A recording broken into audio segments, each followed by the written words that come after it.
बहुत बहुत धन्यवाद। अब हम जिस क्षण के लिए आज यहाँ इकट्ठे हुए हैं वो क्षण आ चुका है। पुस्तक के लोकार्पण में हम सब शामिल होंगे। पुस्तक के लोकार्पण के लिए सर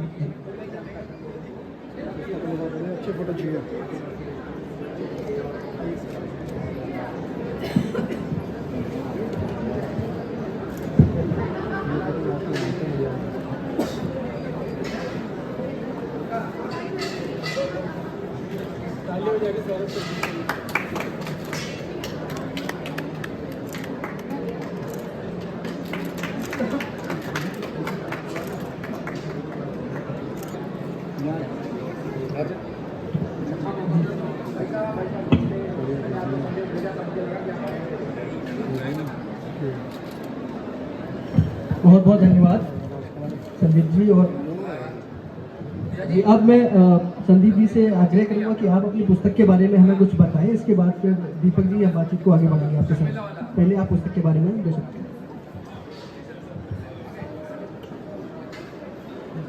थैंक यू सर। सबसे पहले तो मैं प्रकाश प्रभात पब्लिकेशन की पूरी टीम को, आदरणीय सर को बहुत बहुत धन्यवाद जो उन्होंने मुझे ये मौका दिया अपने शब्दों के कुछ पन्नों को इस मंच पर ला पाया।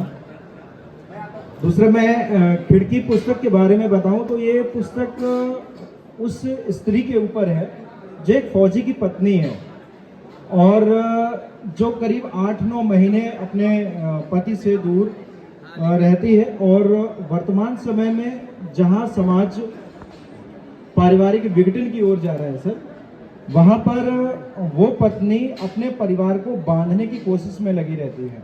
एक लड़की है और उसके शादी से पहले बहुत सारे सपने रहते हैं, वो अपने उन सपने के साथ सफ़र करती है। उसके बाद जब शादी हो जाती है तो और वो भी एक फौजी से, तो उसे अपनी लाइफ में बहुत सारे एडजस्टमेंट करने के लिए सिर्फ स्वयं लड़ना पड़ता है। खिड़की नाम हो इस पूरी पुस्तक का और खिड़की शब्द के साथ हम पूरी कहानी आगे लेके आए हैं। इसका मेन उद्देश्य ये रहा है, जैसे एक परिवार, एक घर का निर्माण हम करते हैं, उसमें एक खिड़की जो सबसे पहले चिन्हित करते हैं, खिड़की कहाँ पर होगी। और जब हम घर में बैठते हैं या बैठक में बैठते हैं तो जो बाहर से हवा आती है या किरणें आती हैं, सूर्य की किरणें आती हैं, तो हम उस खिड़की की तारीफ करते हैं, जबकि खिड़की एक सिर्फ माध्यम है। और जब घर के बाहर खड़े होते हैं और घर के अंदर से कुछ गर्म हवा जैसी आती है तो हमें ऐसा लगता है कि खिड़की पर हम इल्ज़ाम लगाते हैं कि इस खिड़की से गर्म हवा आ रही है या इस खिड़की से बदबू आ रही है। तो इल्ज़ाम हो या तारीफ हो, दोनों हम खिड़की पर ही लगाते हैं।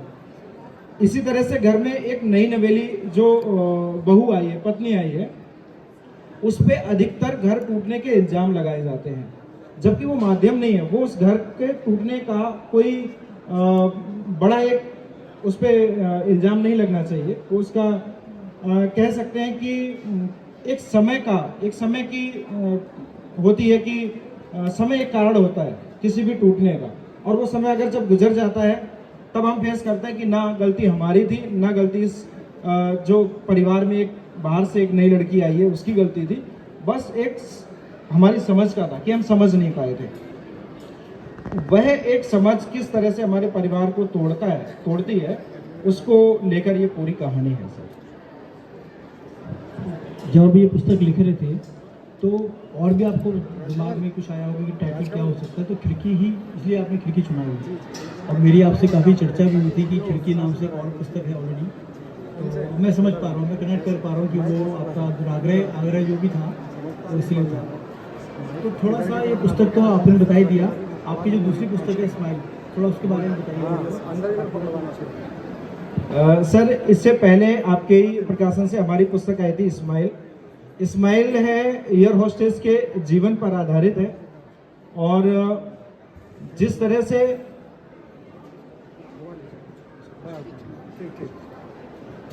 से फ्लाइट के गैलरी में एक लड़की अपनी सेवा के दौरान स्माइलिंग फेस करके सभी कस्टमर के सामने बैठी होती है, उसको बहुत से लोग एक आशीर्वाद के तौर पे भी देखते हैं।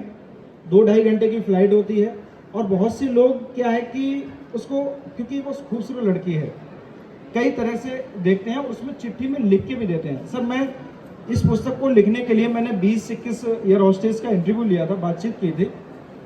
हर किसी के मुंह से एक जरूर ये निकल के आया था कि लोग हमें चिट्ठी लिख के देते हैं कि मैं तुम्हें 20,000 रुपये दूंगा, मैं तुम्हें 30,000 रुपये दूंगा। यहाँ तक कि वो इसका ऑब्जेक्शन भी नहीं उठा पाते हैं। वो अगर किसी से शिकायत करेंगे और कस्टमर ने पहली बार बेस पे शिकायत की है तो वो बिना नोटिस के उनको निकाल दिया जाएगा। तो एक तरह से दिन के 12-14 घंटे फ्लाइट में रहना और जिस तरह से मेकअप स्टार्ट होता है लास्ट में भी वैसे ही रहना, जो उनकी स्माइल है उसके पीछे का दर्द है वो बहुत कम लोग महसूस कर पाते हैं। और जिस तरह से सैनिक एक 12 महीने में 3 महीने ही जा पाता है घर, ठीक उसी तरह से एयर होस्टेस उससे भी बहुत कम, मात्र 15 से 20 दिन में अपने घर जा पाती हैं। और उनको इतना भी समय नहीं मिलता कि जो वो फेस करती हैं उसको किसी से कह पाएँ। यहाँ तक कि ये होता है कि उनका जो नया नया रिलेशन बना होता है, चाहे वो अफेयर का रिलेशन रहा हो, चाहे उनकी शादी किसी से हुई हो, तो बहुत जल्दी ब्रेक हो जाता है। बहुत सारी एयर होस्टेस फ्रस्ट्रेशन का शिकार इसी वजह से होती हैं। तो पूरी कहानी एक रियल स्टोरी बेस्ड है। बरेली की लड़की है सुडी सक्सेना, उन पर आधारित है। सर आप अपने बारे में कुछ बताएं जिससे कि लोग आपसे परिचित हों। सर मैं रहने वाला बेसिकली बरेली का हूँ और मैं 2014 में सीआरपीएफ मैंने ज्वाइन किया था। उस टाइम हमने सीआरपीएफ ज्वाइन करने से पहले हमारी एक पहली पुस्तक आई थी जनाग्रह। उसके बाद हर 1-1.5 साल में हमने एक पुस्तक लिखने की कोशिश की। हमारे डिपार्टमेंट ने बहुत सपोर्ट किया और इसी बीच हमने एक पुस्तक दृष्टि लिखी जो पाकिस्तान से वतन वापसी की एक रियल कहानी थी। कूड़े के ढेर की समस्याओं पर लिखी जिसमें बहुत से साइंटिस्ट लोगों ने हमें सपोर्ट किया। और स्माइल है, ईगल ऑफ विलेज जिससे पहले थी, वो शहरों का जो गांव पर उत्पीड़न है उस पर थी, वो भी एक रियल स्टोरी बेस्ड है। मुझे लगता है कि सीआरपीएफ की जॉब के दौरान मैं सबसे ज़्यादा हार्ड ड्यूटी में रहा हूँ। पिछले 3 साल से मैं छत्तीसगढ़ में रहा और जिस दिन मेरी सर से बात हो रही थी खिड़की शब्द को लेकर, उस दिन एनकाउंटर हुआ था और हमारे 3 जवान शहीद हुए थे। उनको हम श्रद्धांजलि देने जा रहे थे। एक तरफ वो सिनेरियो था मेरे दिमाग में कि अपने ही साथ के 3 जवानों की बॉडियां सामने हैं और एक तरफ मैं ये क्लियर करने में लगा था कि कैसे भी मैं सबको ये बोल दूं कि नहीं मैं खिड़की नाम चेंज नहीं करूँगा। दूसरी तरफ एक घर की टेंशन अलग रहती है कि माँ को बता नहीं सकते कि आप किस हकीकत में जी रहे हैं, क्योंकि हर कोई छत्तीसगढ़ का जान ही रहा है। पर डे इनकाउंटर वहाँ होना ही होना है, आईडी से ब्लास्ट हो जा रहे हैं। वहाँ पे आपको वो दौर भी देखना है और एक दौर ये है कि आपको अपनी कहानी से भटकना नहीं है। आपको जैसे ही 1-1.5 घंटे मिलेगा उसमें आपको लिखना भी है, 1-1.5 पेज 2 पेज पर डे लिखना है।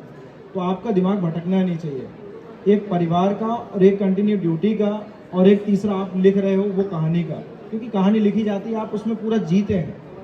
तो ये 3 लाइफ को ले जाने के लिए मुझे लगता है कंटिन्यू लिख रहे हैं, शायद इसीलिए कर पा रहा हूँ।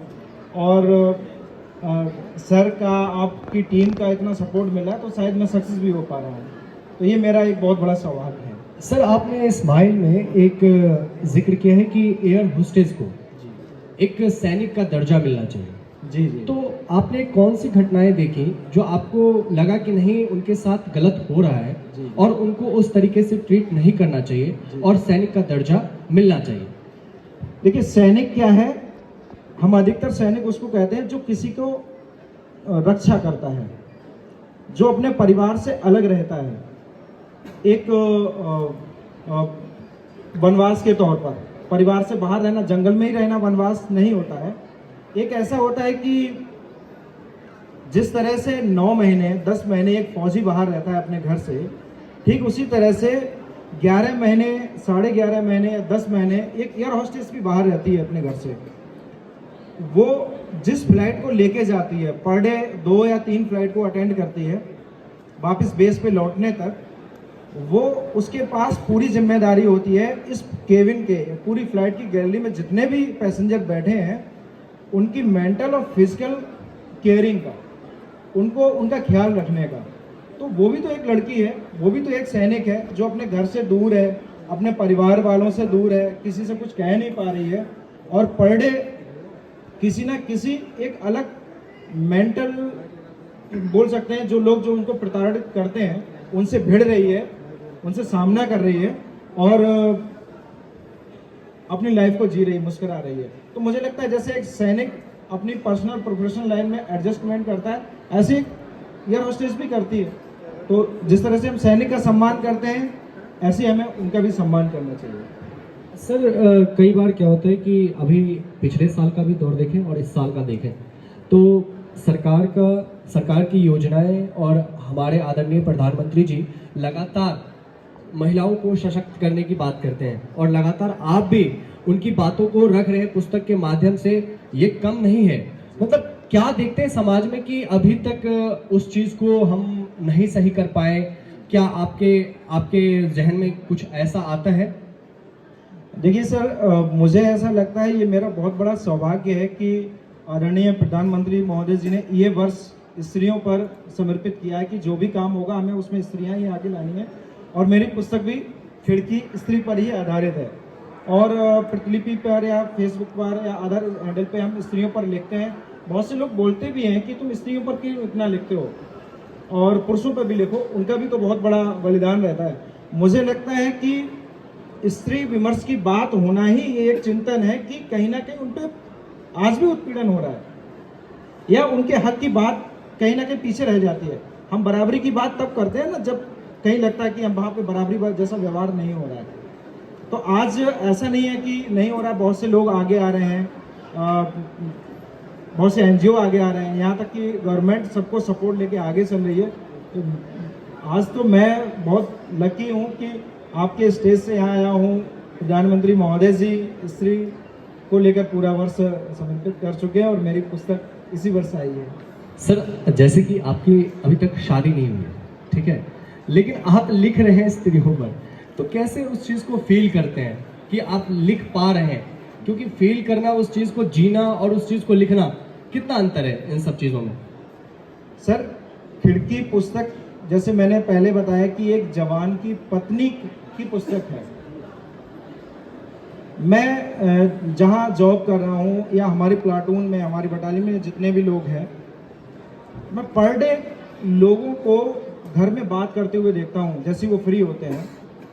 और जब वो बात करते हैं तो कभी अपने घर में किसी भी टेंशन को लेकर बात कर रहे होते हैं, कभी खुशियों को लेकर बात कर रहे होते हैं, कभी अपनी पत्नी की तारीफ करते हुए बात कर रहे होते हैं, कभी अपनी माँ पिता की तारीफ करते हुए बात कर रहे होते हैं।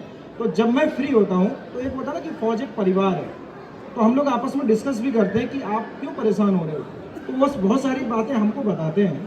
तो ऐसा नहीं है कि अगर हमने शादी नहीं की तो हम उन चीज़ों को फील नहीं कर सकते।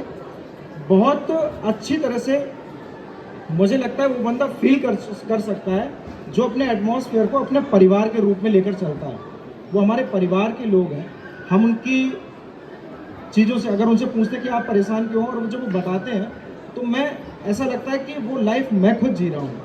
तो वहाँ से मुझे लगा कि आखिर गलती किसकी रहती होगी इन प्रॉब्लम्स की। तो समझ में आता था गलती किसी की नहीं होती है, ना पुरुष की ना स्त्री की। गलती एक वक्त की होती है जो मिसअंडरस्टैंडिंग पैदा करती है और वहाँ से चीज़ें खराब होती हैं, वहाँ से रिश्ते बिगड़ते हैं। तो ये मेरी कोशिश रही और मुझे लगता है कि पूरी कहानी में मैं खिड़की कहानी में वो चीज़ समेट पाया हूँ, वो चीज़ ला पाया हूँ और मैं सक्सेस हुआ हूँ कहीं ना कहीं। सर देखिए, आप सीआरपीएफ में हैं, ठीक है, आप देश के बाहर, देश के बॉर्डर पे भी रक्षा कर रहे हैं, तैनात हैं, और देश के अंदर भी एक लेखक के तौर पर आप समाज को जागरूक करने की कोशिश कर रहे हैं। आप समय कैसे निकालते हैं इन सब चीज़ों के लिए? क्योंकि आज के युवाओं में देखा जा रहा है कि उनके पास समय नहीं रहता है, एक चीज़ करते हैं फिर वो समझ जाते हैं कि अब हमारे पास टाइम नहीं है, कुछ भी एक्स्ट्रा मैं नहीं कर सकता। जी सर, हमारा लेखन का कार्य 2014 से हमने शुरू किया था और 2024 से 10 साल में ये हमारी 7वीं पुस्तक है।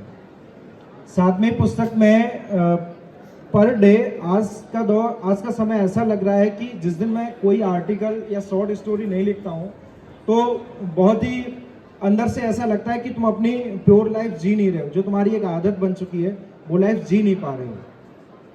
तो एक लगता है कि ना जो हुनर हो गया है आपका, लिखना ही लिखना है, तो वो एक लिखने का शौक भी है और कहीं ना कहीं अपने लेखन में ईमानदारी रखनी है, तो समाज में जो चल रहा है उसको, उन कहानियों को ही लेने की कोशिश रहती है, तो मैं वही लिख रहा हूँ। सर एक सवाल है कि आप कौन सी किताबें पढ़ना पसंद करते हैं, किस में आपकी रुचि है, और जो युवा हैं हमारे वो यदि लिखना चाहते हैं, कई बार होता है कि हमारे दिमाग में स्टोरी घूम तो रहा है पर उसे लिखे कैसे, यही नहीं पता चलता है कि लिखे कैसे उसे। सर मैं बिल्कुल सच बताऊं तो जब मैंने लिखना शुरू किया था तो एडिटोरियल जो पेज आता है अखबारों में, हिंदुस्तान, दैनिक जागरण में, वो पेज पढ़ता था संपादकीय, और वहीं से मुझे प्रेरणा मिली कि पढ़ना और लिखना सबसे अच्छा मेडिटेशन है। अगर आपको खुद को शांत रखना है, खुद की चिंतन शक्ति को बढ़ाना है, तो या तो आप पढ़िए या आप सिर्फ पढ़ के लिखिए अपने विचारों को।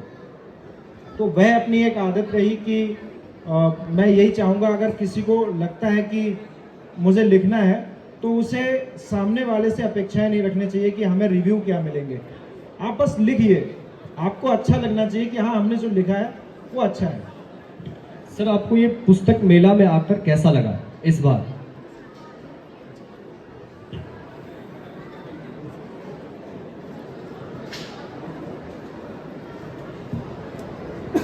इस पुस्तक मेले में सर मेरा ये पहला अनुभव है और मैं बहुत सौभाग्यशाली हूँ कि पुस्तक मेले में पहुंचकर मेरी पुस्तक का लोकार्पण हो रहा है, तो ये मेरा सौभाग्य है। और जो अनुभव मिल रहा है वो शायद मैं अभी यहाँ पे बयान नहीं कर पा रहा हूँ, वो मैं ज़रूर लिखूँगा किसी दिन। और मैं एक अलग ही यहाँ से कुछ पुस्तकें ले जा रहा हूँ, बहुत सारे अनुभव ले जा रहा हूँ, तो मैं बोल नहीं पा रहा हूँ क्या अनुभव फील हो रहा है। सर प्रभात प्रकाशन के साथ आपका अनुभव कैसा है?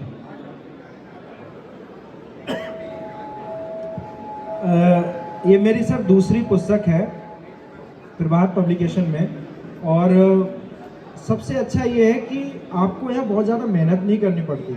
आप अपना कंटेंट दें और आपको जो चाहिए, जैसे कि कवर डिज़ाइन का है और या एडिटिंग फेस का है, जो यहाँ की टीम है वो इतनी सपोर्टिव है कि आप जो चाहते हैं वो फर्स्ट फेज में सामने आती है। तो आपको एक तो वो मेहनत नहीं करनी पड़ती, दूसरा आपको समय नहीं लगता। बहुत ज़्यादा दिक्कत कई प्रकाशक में ये आती है कि आपने मैटर तो दे दिया लेकिन वो बहुत जल्दी आपको किताब के रूप में नहीं मिलती है। दूसरा, आप जो फर्स्ट फिगर में चाहते हैं कि हमारा कवर इस तरह का होना चाहिए, उसके लिए आपको बहुत ज़्यादा जद्दोजहद करनी पड़ती है। अगर आपके लिए जो टीम है वो बहुत ज़्यादा सपोर्ट कर रही है तो मुझे लगता है कि वहाँ से ज़्यादा कहीं बेस्ट हो नहीं सकता। मुझे इसलिए प्रभात पब्लिकेशन सबसे बेस्ट लगा। एक संदेश युवाओं के लिए, आप युवाओं के लिए संदेश ये है कि इस दुनिया में अगर आप जी रहे हैं और अपना संघर्ष कर रहे हैं, उस संघर्ष को लिखने की आदत ज़रूर डालें। प्रतिदिन या दूसरे दिन जो भी आप देखते हैं उसको लिखें और उसका रिव्यू की अपेक्षाएं ना रखें। जो आप लिखते हैं वो आपको पसंद आना चाहिए, बस यही सबसे बेस्ट है। जी बहुत बहुत धन्यवाद, आपसे बात करके अच्छा लगा और शुभकामनाएं आगे के लिए। Thank you sir, thank you so much.